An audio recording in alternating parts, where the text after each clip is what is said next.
Halo, Assalamualaikum. Jumpa lagi di video tutorial Laptop Buat Academy. Kali ini saya akan menjelaskan kepada teman-teman tentang SOP dalam servis. Ya. Anda sudah download tentunya materi, ada 3 buah dokumen ya, yang sudah saya susun. Judulnya Panduan Reparasi Motherboard. Ya. Di dokumen tersebut ada 3 jenis motherboard yang saya bahas, yaitu Compal, Quanta, dan Wistron ya. Panduan reparasi Compal, Quanta, dan Wistron. Nah, sekarang saya akan bahas cara penggunaannya ya. Tentunya dengan pengantar dulu, seperti apa sih sebenarnya mainboard itu bekerja. Bahwa sebelumnya kayak teman-teman sudah mempelajari tentang bagaimana sirkuit elektronik itu saling berinteraksi antara komponen dan bagaimana harus mengalir.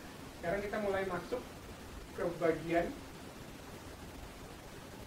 di dalam mainboard itu sendiri ya, proses kerjanya, tahapannya.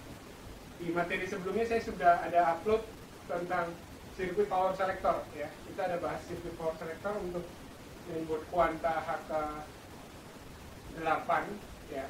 Di situ teman-teman punya gambaran tentang apa itu sirkuit power selector. Sekarang saya buat gambaran umumnya dulu.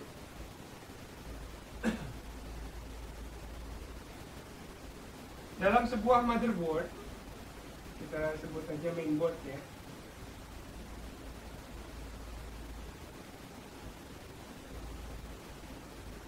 Mainboard ini adalah sebenarnya sebuah papan sirkuit ya. Contoh seperti ini ya, ini satu kesatuan papan sirkuit. Dari papan sirkuit ini terdiri dari sub-sub bagian, dari blok-bloknya ya. Jadi mainboard ini gabungan dari beberapa macam sirkuit. Jadi kalau kita lihat sebuah mainboard, kita pecah. Dia ada beberapa blok sirkuit penyusun.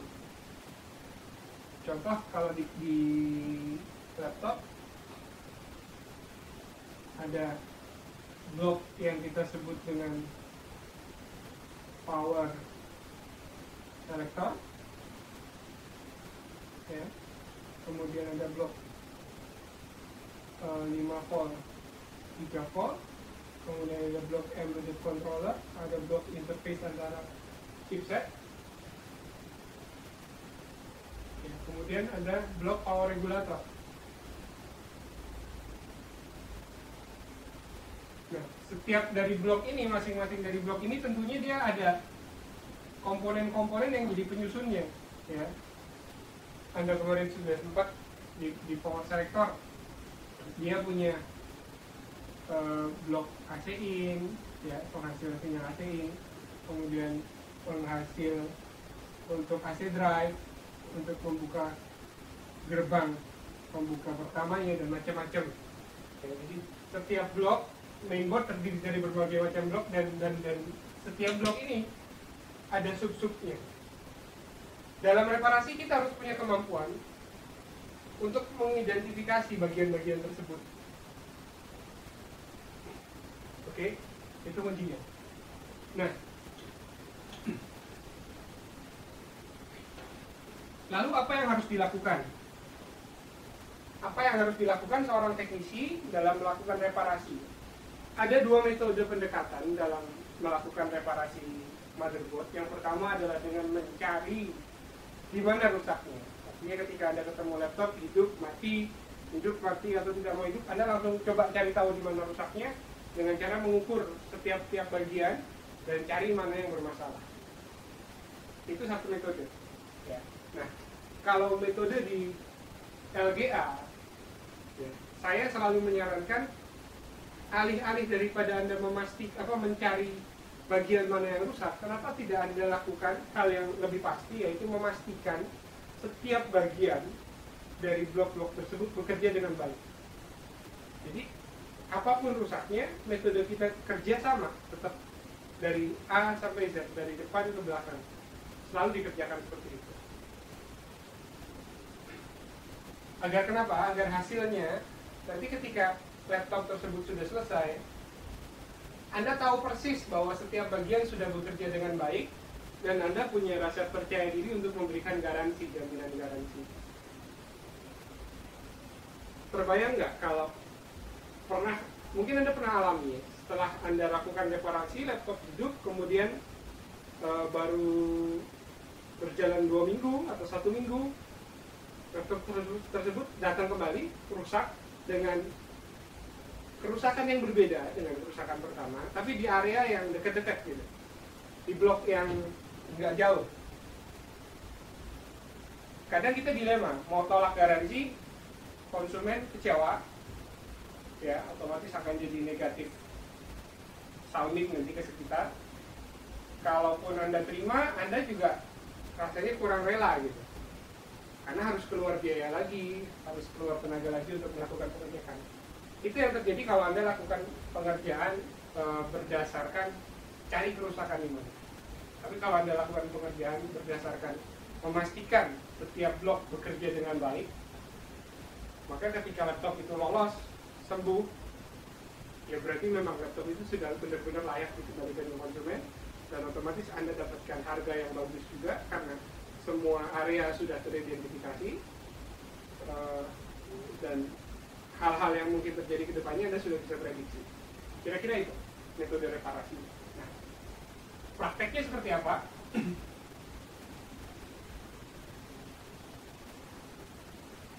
Di panduan reparasi saya bagi menjadi beberapa blok. Ya. 1, power selector. Ya, ada blok power,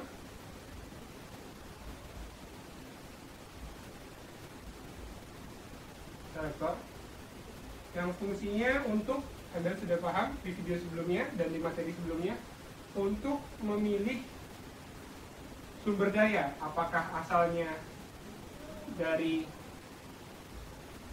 baterai ataukah dari adaptor. Oke. Ini power selector, bagian pertama. Jadi tugas kita sebagai seorang teknisi, pertama kali ketika mengerjakan laptop adalah memastikan bahwa sirkuit power selector bekerja dengan baik.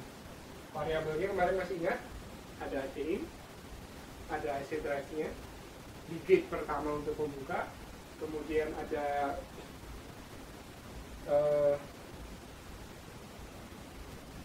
blok chargingnya, ya, meskipun itu adalah bagian terpisah dari power selector karena mau charging belum tentu, power selector jalan belum tentu sirkuit charging bekerja. Ya.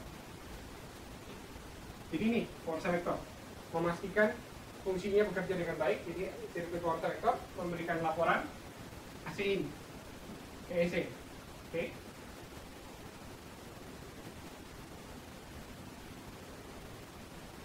Di sini AC.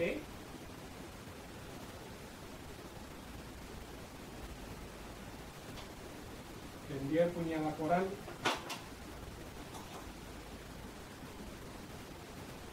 kemari, namanya AC ini. Ya. Nama laporannya antar laptop bisa beda-beda. Ada yang pakai AC OK Pagar, kalau di Asus pakai AC in OC. Ya. Anda harus punya kebiasaan membaca skema, sering-sering baca skema, sehingga nanti terbiasa dengan ragam nama sinyal. Ya. Sengaja saya tidak tuliskan nama-nama sinyal untuk per laptop ya, di kelas online ini, karena saya ingin Anda baca lebih aktif. Ya. Jadi lebih baik lagi Anda baca, Anda bingung, Anda tanya ke saya. Itu lebih baik daripada saya tuliskan, saya buat daftarnya, kemudian Anda hanya baca sekilas dan itu akan lupa, cepat sekali lupa. Apalagi kursus online itu butuh keaktifan dari Anda jauh lebih aktif. Ya, kalau di darat saya bisa ngejar-ngejar Anda, kalau di online tidak bisa. Kembali ke tahapan ini, baterai, adaptor, power selector bekerja, maka AC in akan dilaporkan ke AC, selalu seperti itu. Entah sirkuitnya nanti seperti apa. AC ini bisa pakai sirkuit khusus, bisa juga dari IC charger langsung ke AC, macam-macam. Oke. Setelah power selector selesai, maka tahapan kedua adalah menghidupkan power supply 3 volt atau dan 5 volt.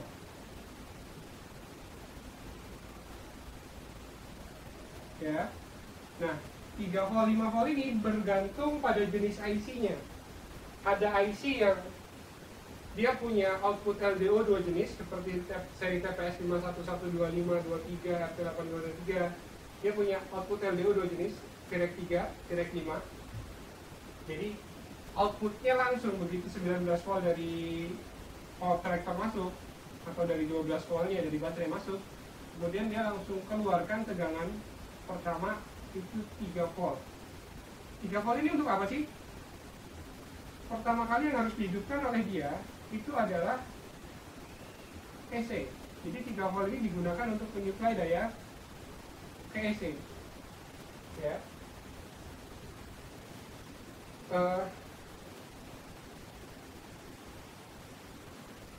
Tanpa AC dapat suplai daya, maka laptop tidak akan bisa hidup, tidak akan bisa bekerja dengan baik.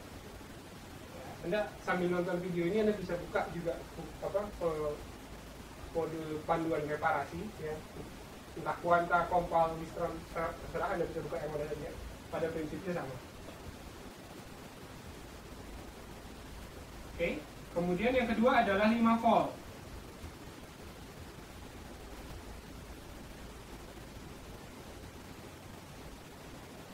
Tapi 5 volt ini di awal dia belum dipakai sebenarnya.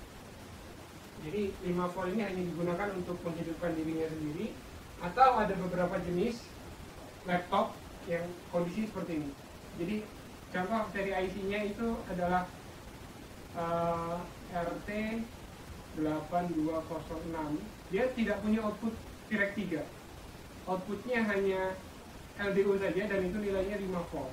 Sedangkan EC butuh 3 volt, maka dari output 5 volt ini dimasukkan lagi ke IC LDO dan outputnya 3 volt, baru dikirim ke PC.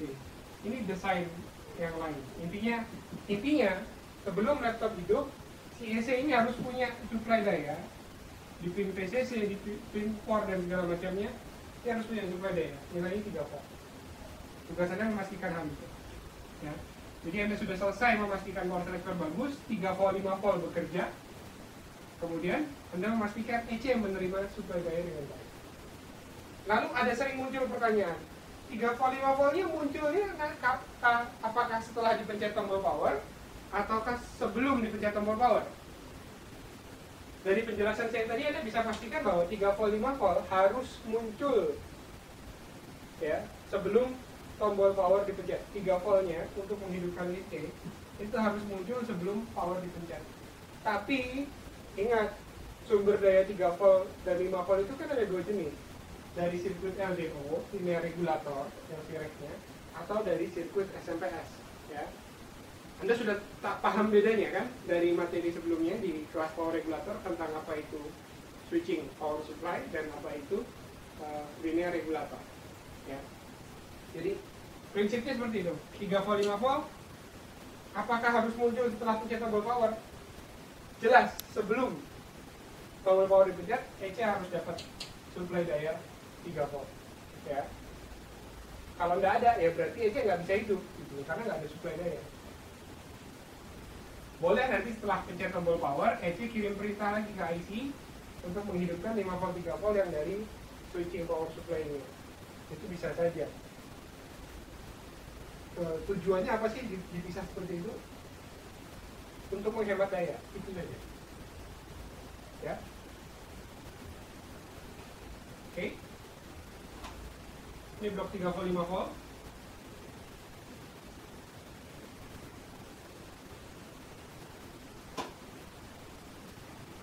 Oke. Nah. Kemudian power selector beres, 3 volt 5 volt beres. Ya. Pada beberapa laptop, ya, beberapa seri mainboard 3 volt 5 volt ini dia punya pin power good. Pin good saya singkat di sini. Pin good ini akan dikirim juga ke sirkuit lain, bisa saja ke EC atau ke sirkuit lainnya. Ya, bisa ke EC, bisa ke sirkuit lainnya. Kemudian tahapan ini selesai. Ya, syarat EC kemarin kalau masih ingat, Anda harus hafal di dalam kepala, ya.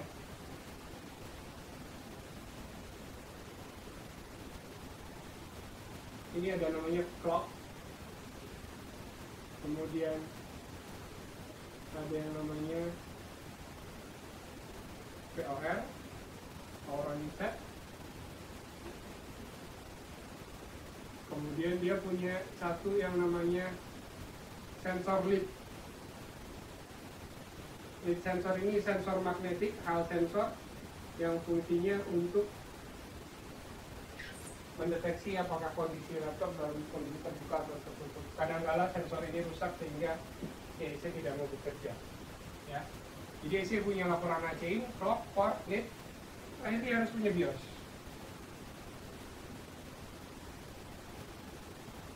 Firmware-nya. Ya. BIOS itu bisa BIOS dia sendiri atau share dengan chipset. Oke. Bagian ini beres, artinya EC siap bekerja. Ya. Dan ini adalah area yang sangat penting, yang harus Anda pastikan dia bekerja dengan baik ketika laptop posisi sebelum hidup. Ya. 3 area ini wajib Anda pastikan dia bekerja dengan baik ketika laptop belum dihidupkan. Ya. Lalu bagaimana memastikan EC bekerja? Mudah, ada beberapa cara. Satu, di sini saya masukkan tombol power ya. PBTN, power button. Ya. EC akan kirimkan sinyal ke sebuah komponen yang kita sebut dengan chipset atau di Intel namanya PCH. Nama sinyalnya adalah ada 2. Satu PWR BTN dan RSM RST. Nama sinyal ini saya mengambil dari nama sinyal yang ada di dalam pin chipset, bukan yang dari EC.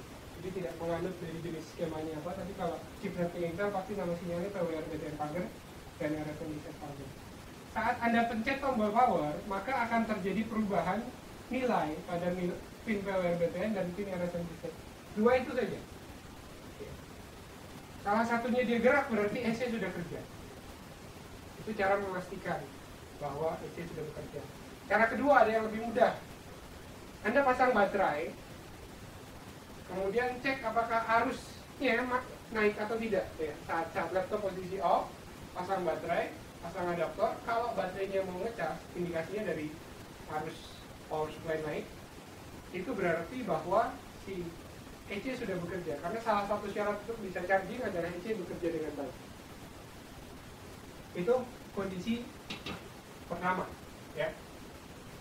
Nah, secara umum bagian ini kita sebut masuk dalam kondisi state, disebut istilahnya state S5.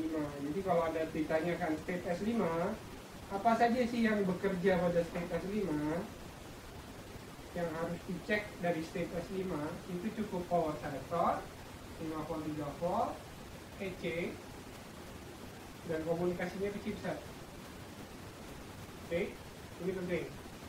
Nah, pada beberapa seri motherboard ada yang terbaru, PCH itu pada kondisi state S5 dia mengeluarkan sinyal ke chip ke EC namanya SUS clock. Ini khusus Intel ya. SUS CLK ya. Ini adalah sinyal terusan dari blok RTC. Di sini ada blok RTC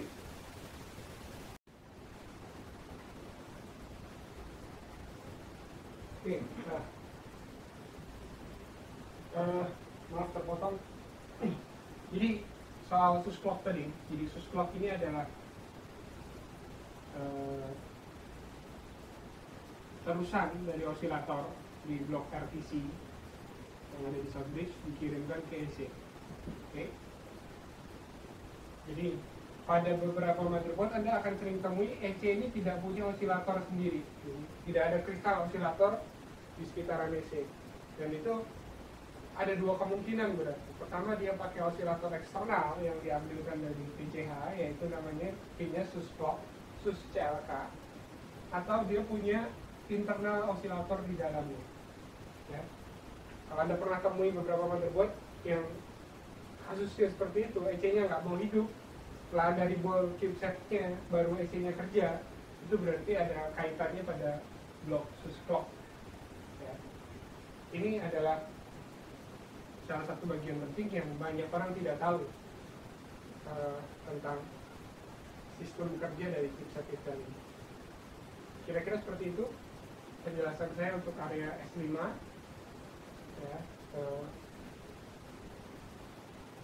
saya tunggu diskusinya, Anda tanyakan di komentar dari video ini. Terima kasih. Assalamualaikum warahmatullahi wabarakatuh.